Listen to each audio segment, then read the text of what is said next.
reason to imagine. Inzozi zabo nukujya ku Cyangwe. Ni ngombwa kugira inzozi zagutse.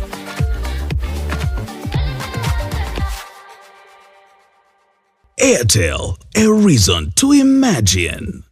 Yes, amahoro y'Imana shuti bakunzi ba Emmy Official, nizere ko meze neza. Abanyarwandakazi nimwegere hino babwire no nkuru kuko ndabizi rabareba, ndabizi mugombi no nkuru kuyikurikira uko byagenda kose, kuko ni inkuru imaze iminsi kwirakwira icicikana, benshi babeshya nabwenga, ariko uko byagenda kose nta uzabeshyera u Rwanda n'abanyarwanda, nta uzavuga ibitagenda kuri President Paul Kagame ngo bimugwe amahoro. Murabizi ko ku mbuga nkoranyambaga hamaze iminsi yacicikana amakuru agaragaza yuko President w'u Rwanda yitabye Imana. Abandi bakavuga bati yarwariye mu gihugu cy'Ubudagi, ari mu bitaro ararembye.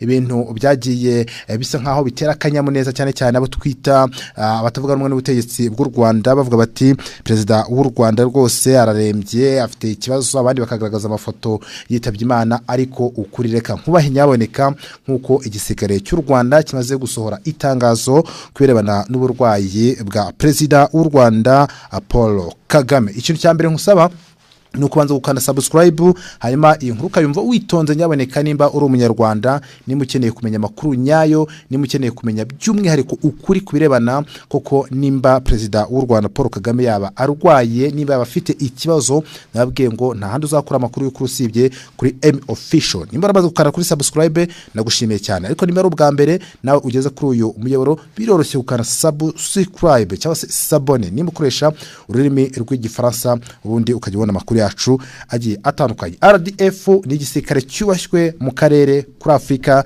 ndetse no ku isi yose muri rusange. Nabwiye ngo amakuru arebana n'ubutasi, arebana n'umutekano, ngiye kuyavugana banza nkitonda nkacukumbura nkareba nkabanza nkavuga ntari ko si ibi bintu koko nukuri. Ni mpamvu bwira ngo ngomba kugira ku mirongo y'imbere ku rugamba kugira ngo mbamenyere koko ukuri guhari kubirebana niba biri kuvugwa cyane cyane kubirebana n'umutekano mu karere k'ibiyaga bigari, kubirebana n'umutekano muri Afrika, kubirebana n'umutekano ku isi, ariko noneho najya mu butasi by'umwihariko ku mirongo y'imbere ku rugamba nkabazanya ya makuru mvuga ko ari amakuru utakura ahandi, ari amakuru muri rusange uzasanga kuri Emmy Official gusa. Byagenze gute rero? Ntabwo ndibuze gutinda mu magambo menshi kuko mfite igihe gitoya kwera yuko abanyarwanda bakeneye kumenya no nkuru y'uburwayi bwa President Paul Kagame, bakeneye kumenya koko ukuri ku byagiye bikwirakwizwa. RDF rero ikaba yitandukanije n'ibyuko President Kagame yaba arembye.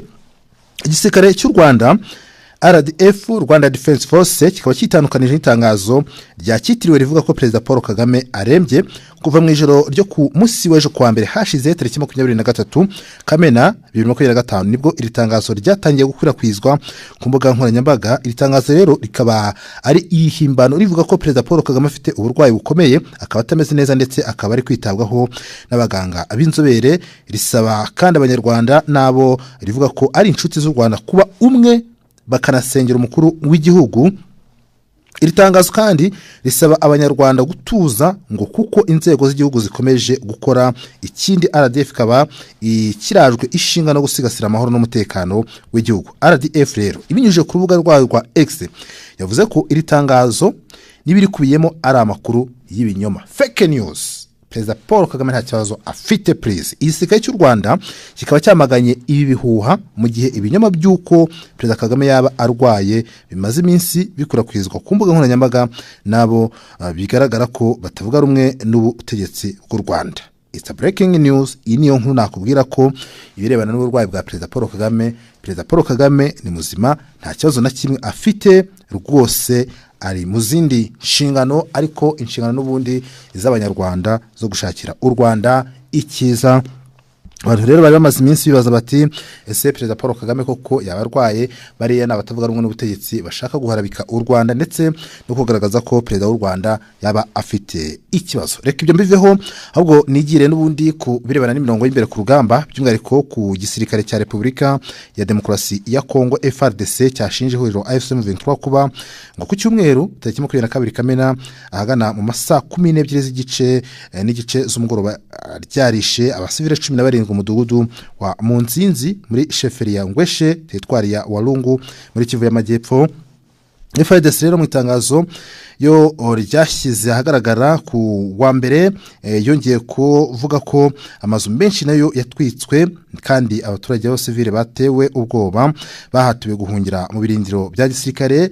Ahangaha rero byegeranye n'ahangaha itangazo rero ryashyizweho umukono n'umuvugizi wa FARDC General Sylvain Ekenge rikavuga ko ingabo z'igihugu cya Repubulika ya Demokarasi ya Kongo zamagana ubu bwicanyi kandi zikaba zisaba abaturage kuba maso muri rusange. Nkuko rero bitangazwa n'igisirikare cya FARDC ngo abaturage bashinjwa n'umwanzi ariwo bita FCM23 gukora n'ingabo z'igihugu ndetse na Wazalendo. Kuva rero mu mpera z'icyumweru gishize amakuru atangazwa n'uruhande rwegereye leta avuga ko imirwano ikaze yabereye Bukavu aho FARDC ishinja FCM23 gutera ibirindiro byayo. Iritangazo rya FARDC ryasohotse nyuma y'umunsi umwe AFC/M23 isohoye itangazo ryamagana propaganda zigamije kuyisebya ahubwo ishinja uruhande rwa guverinoma ya Kinshasa gukorera abaturage ibyaha ndengakamere birimo no kurya abantu kandi bigakorerwa ku karubanda. Ibi rero nibyo biri kugenda bigaruka ku mirongo y'imbere ku rugamba by'umwihariko mu burasirazuba bwa Repubulika Iharanira Demokarasi ya Kongo. Aha nakubwira ko andi makuru by'umwihariko ararebana ni imihigo y'abarenga 200 basubiye mu miryango nyuma y'igihe baragizwe ingwate na FDLR n'abanyarwanda 1209. Guverinoma y'u Rwanda yasubije imiryango yabo bashimye inyigisho maze ukwezi baherwa mu nkambi y'agateganyo ya Nyarushishi mu karere ka Rusizi n'ubufasha bw'amafaranga bemeza ko agiye kubabera intangiriro y'ubuzima.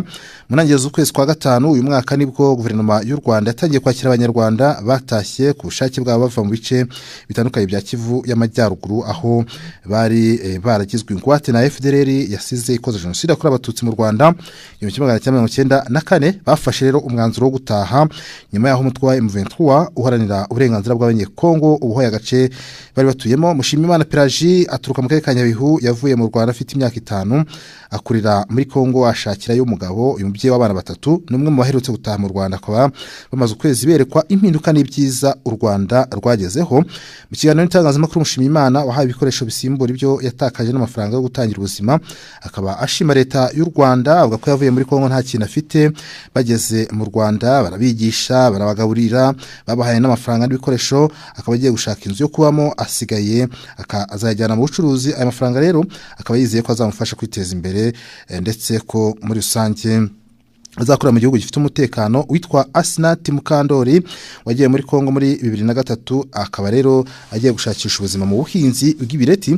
Agezeyo ubuzima bubi ku bw'amahirwe nyine abona agarutse mu Rwanda. Avuga ko bageze mu Rwanda bakakirwa neza ndetse babahaye n'iminsi yo kujya bava mu kigo bakajya gutambagira ahantu hatandukanye ndetse yasanze u Rwanda rumeze neza aho bagiye rusa nabi kuko nta terambere ryakarugeramo. Umunyamabanga uhoraho rero muri Minisiteri y'ibikorwa by'ubutabazi Habinshuti Philippe akavuga ko abanyarwanda bamaze ukwezi baganirizwa kugira ngo bereke igihugu uko giteye bagendere kuri gahunda zihari. Ati tuzakomeza gufatanya n'ubuyobozi bw'ibanze aho bakomoka kugira ngo binjire mu bikorwa by'iterambere. Abanyarwanda 1200 bakomoka mu turere 11 tw'u Rwanda bakaba biganjemo abo mu karere ka Rubavu, Nyabihu, Rutsiro, Huye ndetse na Gicumbi.